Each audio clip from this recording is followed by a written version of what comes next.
nézzük. Takács Zoltán és Sebők Zsolt egymással szemben. Sebőknek voltak már óriási bravúrjai, és van még egy! Aztán itt viszont a gól! Hát ez hihetetlen! Ez hihetetlen! Gyurica! Ez nem igaz!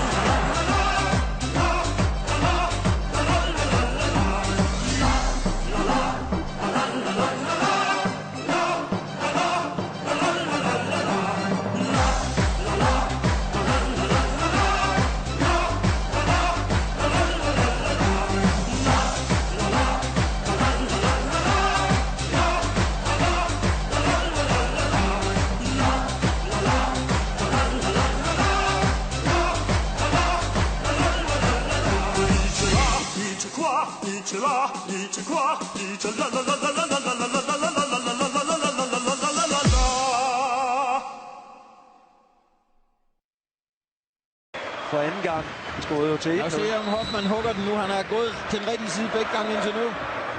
De spiller den kort til. Nej. De har stort overskud her i aften.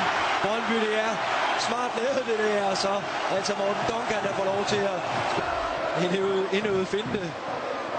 Men Hoffmann har selvfølgelig... Han gik så til den rigtige side. Ja. Hoffmann, men... nærmest... En ydmygelse af Vejle-spiller, det her. Ja, det må man sige. Det er så på negativt til, men jeg synes, det er fin underholdning. Det er selvfølgelig, fordi de har det også.